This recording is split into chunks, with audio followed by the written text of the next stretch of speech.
finishes off in style. A magnificent strike into the crowd. வணக்கம் நண்பர்களே, welcome to channel cocktail furious. இப்போ நம்ம பார்க்க போற வீடியோ எதை பத்தினா Australia vs West Indies 30-20 at Perth நடந்து முடிஞ்சிருச்சு. வெஸ்ட் இண்டீஸ் ஒரு வழியா ஒரு மேட்ச் வின் பண்ணிட்டாங்க இந்த ஒயிட் பால் ஃபார்மேட்ல இந்த சீரீஸ்ல. அண்ட் முக்கியமான விக்டரி 37 ரன்ஸ் வித்தியாசத்துல வின் பண்ணாங்க. ஸோ அதுவே வந்து பாத்தீங்கன்னா அவங்களுக்கு ஒரு மிகப்பெரிய பூஸ்ட். ஏன்னா பேட்டிங்ல கலக்கிட்டாங்க, கிட்டத்தட்ட 220 ரன்ஸ் ஃபர்ஸ்ட் பேட்டிங். அதாவது நான் எவ்வளோ நாளா கூவிட்டு இருக்கேன், என் வீடியோ பார்த்தவங்களுக்கு எல்லாருக்கும் தெரியும், டாஸ் வின் பண்ணா பேட்டிங் ஆடுங்கப்பா. வெஸ்ட் இண்டீஸ், பங்களாதேஷ், ஆப்கானிஸ்தான், நீங்களாம் எதுக்கு சேஸ் பண்றீங்க? ஃபர்ஸ்ட் பேட்டிங் ஆடி நல்ல ஸ்கோர் வச்சாலே என்னதான் 200 ரன்ஸ் அடிச்சா 190 அடிச்சா கூட செகண்ட் பேட்டிங் அது ப்ரெஷர் தாங்க. மேபி ஒரு 1 or 2 மேட்சஸ் கிளிக் ஆகலாம். எல்லா மேட்ச் எல்லாம் சேசிங்களா அப்படியே ப்ராம்ப்டா எந்த டீம்னாலே அடிக்க முடியாது. கண்டிப்பா ஏதாவது ஒரு சுச்சுவேஷன்ல பிச்சு கொஞ்சம் ஸ்லோவாச்சுன்னா டீம் ஸ்கிரம்பிள் ஆக வாய்ப்புகள் இருக்கு. ஆப்வியஸ்லி அதுதான் கிரிக்கெட். புரியுதா உங்களுக்கு?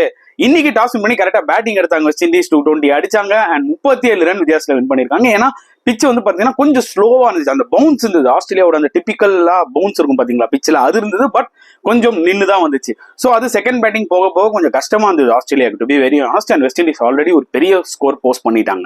ஸோ இதே மாதிரி அவங்க ஃபர்ஸ்ட் 2 T20 டாஸ் வின் பண்ணி போலிங் எடுத்தது, ஒரு மேட்ச் பேட்டிங் ஆடினாங்கன்னா அட்லீஸ்ட் ஒரு 190-200 அடிச்சிருந்தா கூட ஆஸ்திரேலியாவுக்கு ப்ரெஷர் ஆயிருக்கும்.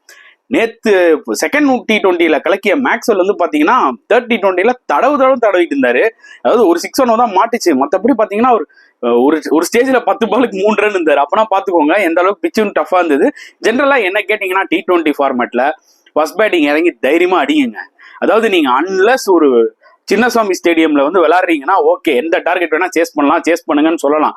பட் வேற எந்த கிரவுண்ட்ல இருந்தாலும் நீங்க தைரியமா ஃபர்ஸ்ட் பேட்டிங் ஆடி ஒரு 200 ரன்ஸ் மேல போஸ்ட் பண்ணீங்கனாலே ஆப்வியஸ்லி செகண்ட் பேட்டிங் விளையாடுற டீமுக்கு ப்ரெஷர் தான். அதுவும் இந்த மாதிரி கொஞ்சம் lower rank like west Indies, Bangladesh, இந்த ஆப்கானிஸ்தான், இவங்க எல்லாம் வந்து ஏன் டாஸ் வின் பண்ணி போலிங் எடுக்கிறாங்கன்னு தெரியல. பேட்டிங் எடுத்தாங்கன்னா நிறைய வின் பண்ண வாய்ப்புகள் நிறைய இருக்குன்றதா நான் வந்து வீடியோ சொல்லிட்டு இருக்கேன்.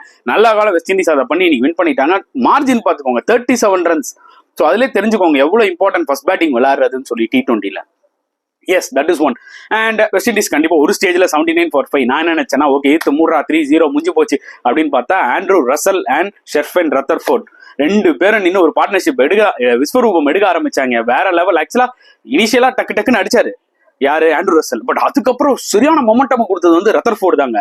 இன்னைக்கு நம்ம வந்து ஆண்ட்ரூ ரசலோட இன்னிங்ஸை பயங்கரமா பேசுறோம். எஸ் கண்டிப்பா. ஏன்னா 71 of 29 balls, 4 boundary, 7 6 பிரிச்சு மேஞ்சிட்டாரு. பட் ரத்தர்ஃபோர்ட் தான் வந்து பாத்தீங்கன்னா அந்த மொமெண்டமே கொடுத்துச்சு. 67 ரன்ஸ். அவரும் ஃபேண்டாஸ்டிக் இன்னிங்ஸ், செமையா விளாண்டாரு. ஆக்சுவலா ஃபாஸ்ட் பவுலர்ஸ் எல்லாம் எஸ்பெஷலி அவரோட ஆஃப் சைட் கேம் வந்து பாத்தீங்கன்னா ரொம்ப கிளாஸா இருந்துச்சு. அவரோட ஃபுல் டேலண்டை காமிச்சாரு இந்த மேட்ச்ல. ஸோ ஒரு பக்கம் ஆண்ட்ரூ ரசலும் வந்து பாத்தீங்கன்னா சமகல கலகிந்தாரு. இந்த பக்கம் ரித்தர்ஃபோர்டும் க்ரூஷியல் டைம்ல டப்புன்னு அவர் மட்டுமே தான் ஸ்ட்ரைக் ஆடி இருந்தார். ஒரு ஸ்டேஜ்ல 15 overs to 17-18 overs அவர் மட்டுமே தான் ஸ்ட்ரைக்கு. 15 பால் 17 பால் அப்போ 41 ரன்ஸ் கிட்டத்தட்ட அடிச்சாரு ஆக்சுவலா. ஸோ வேஸ்ட் பண்ணல. ஸோ அவர் தான் மொமெண்டமே தூக்கி விட்டது ஆக்சுவலா இன் பிட்வீன்ல. அண்ட் அதுக்கப்புறம் ரசல் திருப்பி பிடிச்சிட்டாரு. ஸோ சரியான இன்னிங்ஸ் 220 ஓவரால் ஸ்கோர், நல்ல ஸ்கோரா வந்து அமைஞ்சது. எனக்கு என்ன ஒரே ஒன்று ரொம்ப பிடிச்சிருந்ததுன்னு பாத்தீங்கன்னா Adam Zampa versus Andrew Russell. அதாவது ஃபர்ஸ்ட் T20ல ஆடம் ஜாம்பா போல்ட் ஆகிடுவாரு யாரு, ஆண்ட்ரூ ரசல. ஸோ எனக்குமே வந்து சரியான பால், அது அவ்வளோ சீக்கிரம் அடிக்க விடல அவர் ஆண்ட்ரூ ரசல. பட் இந்த மேட்ச்ல ஆண்ட்ரூ ரசல் லிட்டரலி ஒரு ரிவெஞ்ச் மாதிரி தான் எடுத்தாரு ஆடம் ஜாம்பாவை. ஆடம் ஜாம்பாவோட லாஸ்ட் ஓவர்ல ஒரு 4 6 விடுவாரு பாருங்க, வேற லெவல்ல இருந்துச்சு பாக்குறதுக்கே. அடிச்சு அப்படியே அந்த மனுஷன் அப்படியே முறைப்பாரு ஜாம்பா, என்னடா அவுட் ஆகணுன்ற மாதிரி. செமையா இருந்தது அது பாக்குறதுக்கு. அண்ட் எஸ், ஆஸ்திரேலியா போலிங் பொறுத்த வரைக்கும் பாத்தீங்கன்னா அடிச்சு உரிச்சிட்டாங்க. இன்னைக்கு ஹார்டிலாம் விளையாடினாரு, எல்லாம் ஒரு விக்கெட் எடுத்தாங்க. ஸ்பென்சர் ஜான்சனையும் அடிச்சு உரிச்சிட்டாங்க. பேண்ட்ராஃப் வந்து பாத்தீங்கன்னா ஓரளவுக்கு டீசெண்டா, ஆக்சுவலா அந்த ஒரு பவுலர் தான் ஓரளவுக்கு டீசெண்டா போட்டாரு. மத்தவங்க எல்லாம் பிரிச்சு மேஞ்சிட்டாங்க ஆக்சுவலா. ஏன்னா 74 for 5 இருந்து வந்திருக்காங்கன்னா பாத்துக்கோங்க. த சேம் டைம் சேஸ் ஒரு அந்த 74 for 5 இருந்தாலும் ராஸ்டன் சேஸ் ஒரு க்ரூஷியல் இன்னிங்ஸ் விளையாடினாரு. 36 ஜஸ்ட் 20 balls என்ன அடிச்சாரு. பட் அதுக்கப்புறம் அவுட் ஆயிட்டாரு. பட் ஸ்டில் அவர் அந்த ஒரு மொமெண்டம் கொடுத்தாரு. அண்ட் போலிங்லயும் நல்லா போட்டாரு. Actually good allround performance from Roston Chase. அதையும் நம்ம சொல்லி ஆகணும்.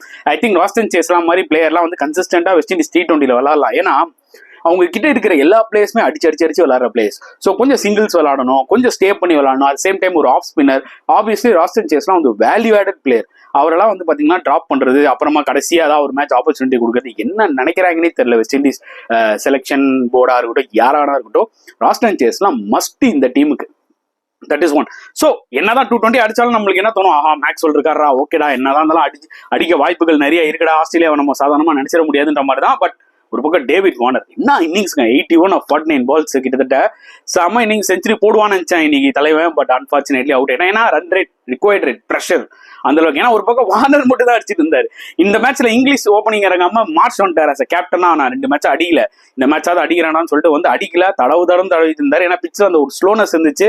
அவரோட கேம் வந்து பாத்தீங்கன்னா பேட்டிங் நல்லா பால் வந்து விளையாடுவாரு, லிட்டரலி ஸ்ட்ரகிள் ஆனாரு. அப்புறம் பேட்டிங் ஆர்டரை மாத்தினாங்க, ஹார்டிக்கு ஒரு ஆப்பர்ச்சுனிட்டி கொடுத்தாங்க நம்பர் 3ல, ஒரு ரன் பால் கேம் விளையாட்டு போனாரு.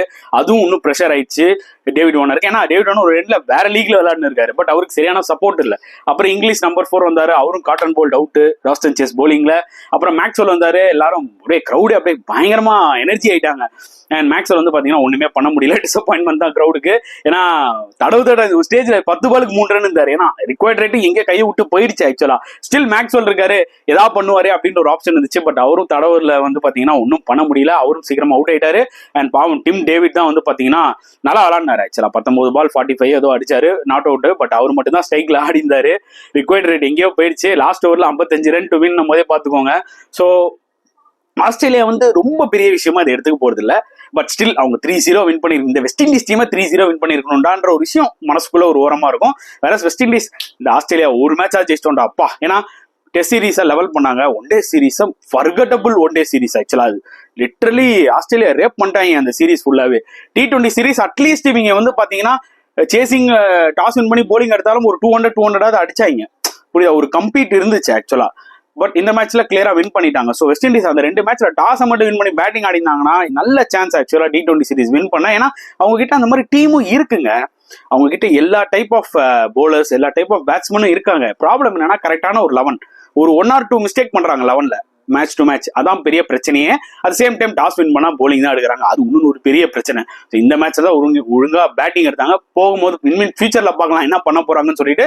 Nevertheless good end for west Indies, they'll be very happy and Australia also will be very happy. Series win பண்ணிட்டாங்க 2-1. அண்ட் இதுக்கப்புறம் அவங்களுக்கு ஸ்ட்ரெயிட்டா வேர்ல்ட் T20 தான். அண்ட் ஆஸ்திரேலியா நியூசிலாண்டுக்கு போவாங்க அவங்க T20 series and test series விளையாடுறதுக்கு. வெஸ்ட் இண்டீஸ்க்கு ஐ திங்க் இதோட ஸ்ட்ரெயிட்டா வேர்ல்ட் T20 தான் நினைக்கிறேன். அப்புறம் IPL வந்துருவாங்க. ஸோ பொறுத்து வந்து பார்க்கலாம் என்ன நடக்க போகுதுன்னு சொல்லிட்டு. உங்களோட கருத்துக்களை தாராளமாக கமெண்ட் செக்ஷன்ல போடுங்க. இந்த வீடியோ பிடிச்சிருந்தா லைக் பண்ணுங்க, ஷேர் பண்ணுங்க, முடிஞ்சா சப்ஸ்கிரைப் பண்ணுங்க. ஸோ நெக்ஸ்ட் வீடியோல பார்க்கலாம் ஃப்ரெண்ட்ஸ். Until then